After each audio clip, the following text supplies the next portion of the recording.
Hey guys, Jerry Berg here with Corvus Cohort. It is about midnight, and I suddenly realized that I haven't posted a video in a long time. So, what a perfect opportunity to show off the newest addition to the Corvus Cohort Armory, these sallet helms.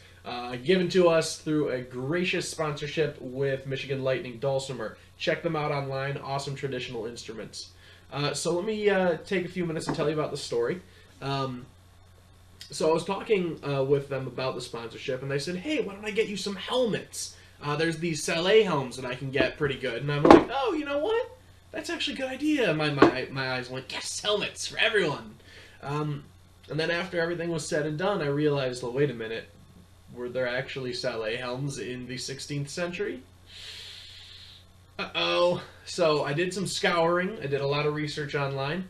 And I found that yes, in fact, there were sallet helms, un-visored sallet helms, just like this, used in the early decades of the 1500s. So they are going to fit in perfectly well with our group. There's some awesome pictures of Spaniards wearing them, a few Germans, and just a few kind of non-specific soldiers wearing these. So I'm really glad that we can have these.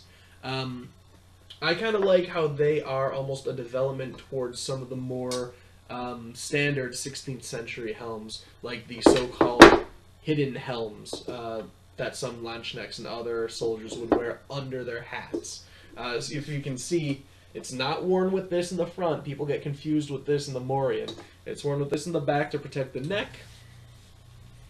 And you can see that it fits the skull really tightly. Now, of course, they'd be wearing some sort of padding under this. But it fits the skull really nice, like a skull cap. So in doing my research, I found something else that was really cool.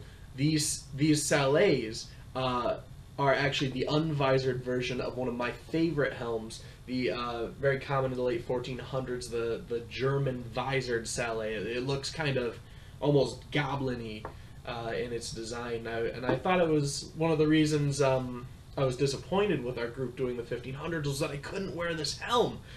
And then, doing research for these, I found pictures from the 1500s with that style of helm. So I'm so excited to get one of those. But in the meantime, these unvisored sallets are going to be really cool. It's actually a neat transition. You can see how the troops would go from an unvisored sallet like this to the more common burgonet of the 1500s, and the transition is basically adding a bill to the front here. I'll post some pictures so you guys can see it.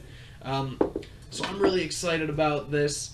Going to have some great new pike drills at our upcoming events in July. It's going to be awesome.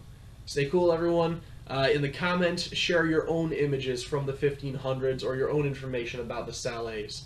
And I'll see you around. Have a good one.